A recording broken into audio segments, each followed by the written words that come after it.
இதை வந்து நம்ம நண்பர்கள் 2 பேர் ரொம்ப முக்கியமாக இதில் இருந்து தொடங்கி வச்சாங்க. அவங்க தான் இன்னைக்கு இதில் செக்ரட்டரியும் ட்ரெஷரராக இருக்காங்க. அவங்க வந்து என்னை கேட்டுக்கும் போது, நாங்கள் எல்லா காரியமும் செய்கிறோம், ஆனால் எங்களுக்கு பிரசிடென்ட்டாக இருக்கிறதுக்கு ஒரு பைத்தியக்காரன் வேணும்னாங்க. சிவாஜியை பொறுத்த வரைக்கும் மிகப்பெரிய பைத்தியக்காரன் நான் ஒருத்தன் தான் இருக்கேன்னு நினைக்கிறீங்க. நீங்களும் இருக்கீங்க, கொஞ்சம் எல்லாருக்கும் தெரிஞ்ச பைத்தியக்காரன். ஸோ இந்த அசோசியேஷனுக்கு என்ன பிரசிடென்ட்டாக நியமித்து இதை தொடங்கணும் இன்னைக்குன்னு சொன்னோம். இன்னைக்கே நாங்கள் தேர்ந்தெடுத்தோம்னா, இது பார்த்தால் பசி தீருங்கிற அற்புதமான காவிய படம் ரிலீஸ் ஆகி 50 வருஷம். 1962 பொங்கல்ல ரிலீஸ் ஆன படம். அது அற்புதமான படம். அதுல சம்பந்தப்பட்டவங்க எல்லாரையும் முடிஞ்ச வரைக்கும் கூப்பிட்டு ஆனர் பண்ணோன்னு இன்னும் ஒருத்தர் வந்திருக்காருங்க. என்னைக்கும் மறக்க முடியாத ஒரு பாட்டு அதில் பாடினவர், ஊமை பண்ணலோ பாடின திரு ஏ.எல். ராகவன் அவர்களையும் மேடை கழிக்கிறேன். Please come. சாதாரணமாக எனக்கு அவ்வளோ தூரம் பேச தெரியாது. பேச்சாளர்கள்லாம் இங்கே நிறைய பேர் வந்திருக்காங்க, இருக்காங்க. எய்த்தாப்புல ராஜம்மா அவர்கள் இருந்திருக்காங்க. அவங்க ரொம்ப நல்லா பேசுவாங்க. தமிழே அப்படியே உரிச்சி எடுத்த மாதிரி இருக்கும், அவ்வளோ நல்லா பேசுவாங்க அவங்க. இப்போ ராகவன் பாடும்பொழுது என் கையில் வயலின் இல்லையேன்னு எனக்கு ரொம்ப வருத்தமாக இருந்தது. அந்த ஊமை பண்ணல பாடத்தில் வயலின் வந்து வாசிட்டு இருந்தேன். அவருக்கு ரொம்ப பிரியமாக இருக்கும்னு நினைக்கிறேன். தவிர அவர் சாதாரண ஆள் இல்லை. மிஸ்டர் ஒய்ஜி மகேந்திரன் அவர்கள் ஒவ்வொரு பாட்டுக்கும் அப்படியே கரைச்சி குடித்தார் மியூசிக்கில். அவ்வளவு பிரமாதமாக ட்ரம் வாசிப்பார். சாதாரணமாக ட்ரம் வாசிக்க மாட்டார். நான் அவர்கிட்ட சொல்லியிருக்கேன், நான் இவ்வளோ நல்லா வாசிக்கிறீங்களே நோயல் மாதிரி. அப்போ எங்கள் ஆர்கெஸ்ட்ராவில் நோயல்னு ஒருத்தர் இருந்தார், வெரி பெஸ்ட் பிளேயர். அதே மாதிரி இருந்தது, அப்படி வாசித்தார்.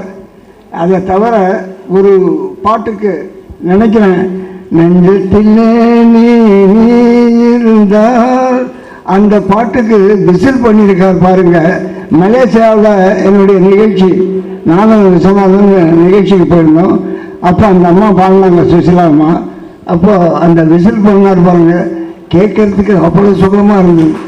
நீங்கள் எங்கள் ஆர்கெஸ்ட்ரா கூட எழுந்துக்கலாமே அப்படின்னு. எனக்கு வேறு வேலை இருக்குது தம்பி என்ன அப்படின்னு சொன்னார். அது மாதிரி அவர்கள் வாயினால் வந்து இது மாதிரி சொல்கிறதுன்றது ரொம்ப பெரிய விஷயம். அது அம்மா சவுகார் ஜானகி அம்மா மாலை பொழுதுனிலே ஒரு பாட்டை நாங்கள் இசையமைத்தோம் பாக்கியலட்சுமி படத்தில். அது அவ்வளவு உயர்ந்த பாடல். அதை அவ்வளவு நல்லா அவங்க ஆக்ட் பண்ணியிருக்காங்க. தவிர ராம்குமார் அவர்களை பற்றி சொல்ல வேண்டும். சிவாஜி அண்ணன், சிவாஜி நடிகர் திலகம் மட்டும் இல்லை, நடிகர் சிகரம். அவர் வந்து சாதாரணமாக நடிக்கிறவர் மட்டும் இல்லை. செட்டுக்கு போகிறதுக்கு முந்தி ஒரு 2 மணி நேரத்துக்கு முந்தி அந்த செட்டில் அப்படியே படுத்திருப்பார். இதெல்லாம் நேராக நான் வந்து கண்கூடாக பார்த்தது.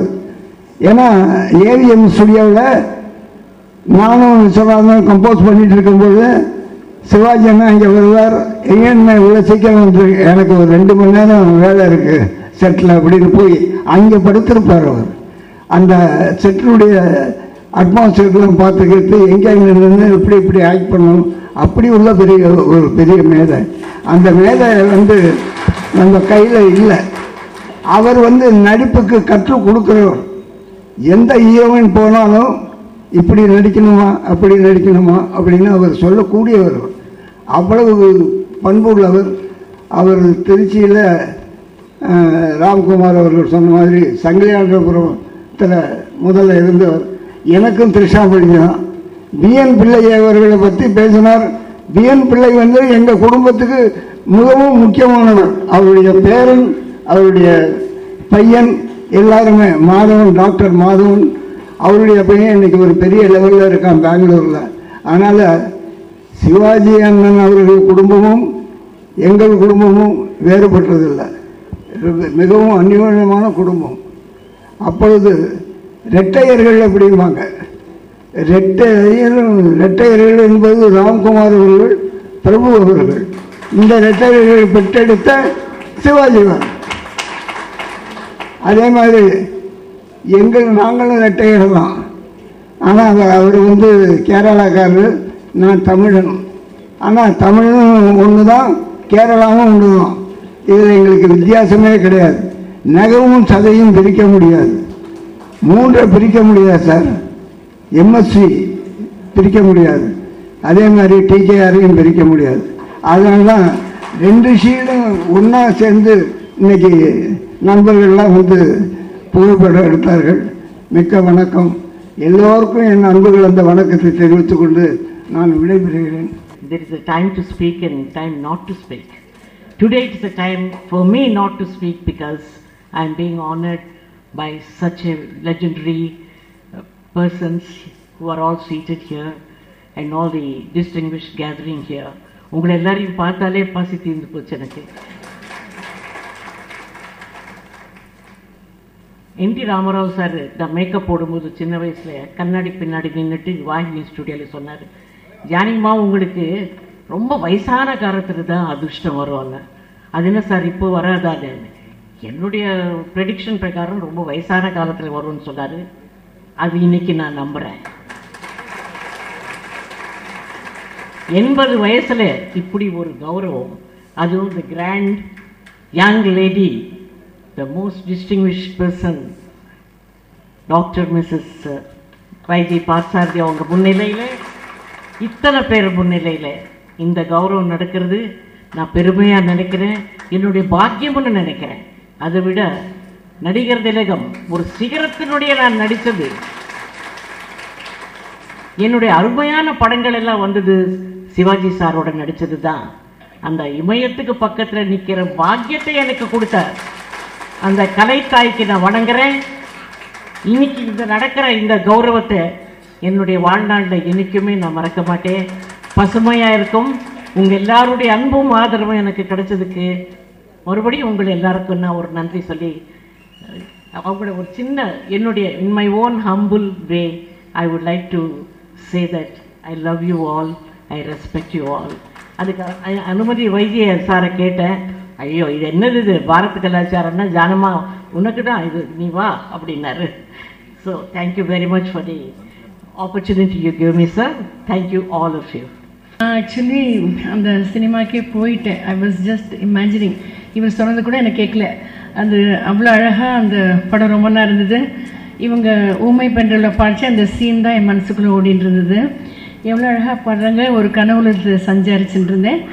அந்த மாதிரி ஒரு பாடலோ ஒரு டைலாக்ஸோ இல்லை ஒரு கேரி ஹோம் மெசேஜ், எல்லாருக்கும் ஒரு நல்ல விஷயத்தை, that life is also with sacrifice. நம்ம வாழறச்சே அதில் ஒரு தியாகமும் இருக்கணுங்கிறது இந்த காலத்தில் யாருக்கும் தெரியறதில்ல. ஸோ அவாவா செல்ஃபிஷாக அவனோட லைஃப் ஓட்டுருச்சு. அந்த காலத்து படங்கள் இவ எல்லாரும் எழுதின டைலாக்ஸும் நடித்த நடிப்போம் இந்த காலத்தில் எங்கேயுமே இல்லை, பார்க்கவும் முடியல. ஸோ நானும் அந்த காலத்தில் வளர்ந்தவன் தான், நல்ல அப்பா அம்மா கிட்ட வளர்ந்தவங்க. நம்ம எல்லோருமே இப்போ இங்கே இருக்கிறவங்க எல்லாருமே இதை திருப்பியும் நம்ம வர வழிப்போம். அந்த புதுமையும் புகுத்தி பழமையும் சேர்ந்து நானே எடுத்தாலும் எடுப்பேன், யாருக்கு தெரியும். Okay, thanks for inviting me here. Thank you so much. ரொம்ப சந்தோஷம் எல்லாரையும் பார்க்கல. நன்றி, வணக்கம். மஹி சொல்ற சிவாஜி வாரிஸ் என்று மேபி லீகலி சிவாஜி வாரிஸ், அது சிவாஜி வாரிஸ் என்றால் பல பேர் இருக்கார். இவர்களும் இருக்கார், மகேந்திரனும் இருக்கார். நடிகர் திலகம் ஃபேன்ஸ் ரொம்ப பிரமாதமான பேர் நீங்கள் காயின் பண்ணியிருக்கீங்க.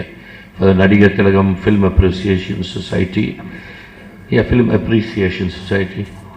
So I'll definitely become a member today. Thank you. எனக்கு பர்சனலாக இந்த பாஸ் சீரீஸ் படத்தில் எனக்கு பர்சனலாக ஃபேவரட்டான படம் இந்த பார்த்தால் பசி தீரும் தான். இது ஒரு முக்கியமான விஷயம் நான் சொல்லணும். இந்த பார்த்தால் பசி தீரும் இந்தியன் நேஷனல் ஆர்மியோட ஒரு ஆஃபீஸராக நடிக்கிறார் நடிகர் திலகம். அது இந்த படம் அந்த கதை உண்டானதுக்கு காரணம் ஐயாவுக்கு தெரியுமா தெரியாது, ஆரூர்தாஸ் சாருக்கு. எங்கள் சிவாஜி ஃபிலிம்ஸில் ஜென்ரல் மேனேஜராக இருந்தார் பிஎன் பிள்ளை அப்படின்னு. அவர் வாழ்க்கையில் 2 பேருக்கு தான் வேலை செஞ்சார். ஃபர்ஸ்ட் நடிகர் திலகமுக்கு 30-40 வருஷம் நம்ம சிவாஜி ஃபிலிம்ஸ் ஜென்ரல் மேனேஜராக இருந்தார். அதுக்கு முன்னால் அவர் மோர் தென் 10 இயர்ஸ் நேதாஜி சுபாஷ் சந்திர போஸுக்கு பர்சனல் செக்ரட்டரியாக இருந்தார். அது ஐஎன்ஏ ஹிஸ்டரி புக்கில் நீங்கள் எடுத்து பார்க்கலாம். Mr. P.N. Pillai, Personal Secretary to Netaji Subhash Chandra Bose in Singapore. அவர் இங்கே வந்து சிங்கப்பூர்லேருந்து வந்து பிரிசனர் ஆஃப் வார் கேம்பில் டெல்லியில் ஜெயிலில் இருந்துட்டு இண்டிபெண்டன்ஸ் டைமில் வந்து திருச்சி சங்கலாண்டபுரத்தில் ஒரு வீடு வாங்கி, கேரளாவுக்கு போகக்கூடாது, அவர் மலையாளி, கேரளாவுக்கு போக வேணாம்னு சொல்லி சங்கலாண்டபுரம் திருச்சியில் வந்து ஒரு வீடு வாங்கி குடியேறினார். பக்கத்து வீடு வந்து சிவாஜி வீடு. எங்கள் அப்பா, எங்கள் கிராண்ட்ஃபாதரோட வீடு பக்கத்து வீடு. பிஎன் பிள்ளை வந்து வேலை குடியிருந்தார். அப்போ தான் இங்கே சிவாஜி ஃபிலிம்ஸ் இவர் ஆக்டராக, அப்புறம் சிவாஜி ஃபிலிம்ஸ் ஆரம்பித்தோடனே இங்கிலீஷ் பேசுகிற ஒரு ஜிஎம் வேணும்னு சொல்லி பிஎன் பிள்ளையை வந்து அங்கே ஜிஎம்மாக சேர்த்தாங்க. ஸோ அவர் சொன்னார், இங்கே வந்து நம்ம இந்தியாவில் வந்து இந்தியன் நேஷனல் ஆர்மியை வந்து நம்ம எல்லாம் ஒரு தேச துரோகியாக நினச்சிட்டு இருக்காங்க.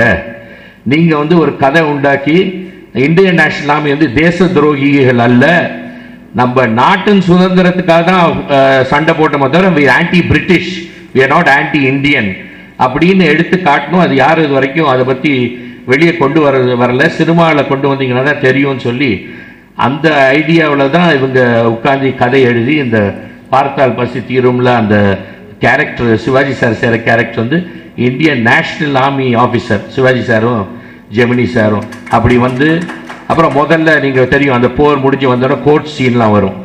அவர் கோர்ட்டில் ட்ரை பண்ணுவாங்க, அது இங்கே தேச துரோகியா இல்லையான்னு அந்த வசனங்கள்லாம் வரும். அது ஒரு முக்கியமான விஷயம். எனக்கு பிடிச்ச விஷயம், நான் எந்த தமிழ் படத்துலையும் எந்த ஹிந்தி படத்துலையும் வேறு எந்த லாங்குவேஜ் படத்துலையும் பார்க்கல. நொண்டிக்கிட்டே ஒரு ஹீரோ டை கட்டிட்டு லவ் டியூட் பாடுற படம் இது ஒரு படம் தான். இதில் நடித்த நம்ம கமல் சொல்வார், கமல் இதில் தெரியும் உங்களுக்கு, அழகான கமல், சின்ன வயசில் டியூவல் ரோல் ஆக்ட் பண்ணியிருக்காரு. அவர் சொல்வார், அவருக்கு அண்ணன் சந்திரஹாசன் இன்னைக்கு டை கட்டிட்டு தான் இருப்பார். அவர் சொல்றார், அது பார்த்தால் பசி தீரும் தான் சந்திரஹாசன் இன்னைக்கும் அந்த பார்த்தால் பசி தீரும் சிவாஜி ஸ்டைல் தான் டை கட்டிக்கிட்டு நடக்கிறதெல்லாம் பார்த்தீங்கன்னா கமல் சொல்ற. அப்படி ஒரு பாதிப்பு ஏற்படுத்தின படம் சிவாஜி டை கட்டிக்கிட்டு ஆஃபீஸ் போகிறது. அதுக்கப்புறம் தான் நமக்கு புதிய பறவையில் பனியன் இல்லாமல் நடித்தது. பனியன் அப்புறம் தமிழ்நாட்டில் பனியன் சேல்ஸே குறைஞ்சிச்சுன்னு சொன்னாங்க. இந்த ரெண்டு படத்துலையும் ஆஃப்கோர்ஸ் ஐயா ஆருதாஸ் ரெண்டு படத்துலையும் வேலை செஞ்சுருக்கார். ஐயா மிஸ்டர் ராமூர்த்தி சார் ரெண்டு படத்துலையும் வேலை செஞ்சுருக்கார். அண்ட் அவர் க்ளோரியஸ் ஹீரோயின் அம்மா சவுக்கர் அம்மா ஸ்டில் க்ளோரியஸ். இப்போ தான் சொன்னாங்க, ராமு ஐம் 80 years oldன்னு சொல்லி.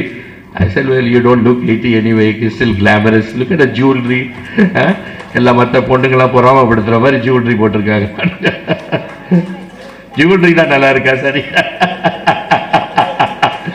எனிவே நீங்கள் எல்லாரும் வந்து இவங்க வந்து சவுக்கரம்மா வந்து ஷீல் அவங்க அந்த ஃபேமிலி ரோல் தான் ஆக்ட் பண்ணுவாங்க. இது அதுன்னு சொன்னோன்னே சிவாஜி சார் தான் சண்முக சாரை கூப்பிட்டு, நீ புதிய பறவையில் அந்த மாடர்ன் லேடி நீ ஷவுக்காரை போடு, யாருக்குமே தெரியாது ஷவுக்காரோட original face. This is her original person, she such a sophisticated stylish person, உலகத்துக்கே தெரியாது அப்படின்னு புதிய பறவையில் he brought it out.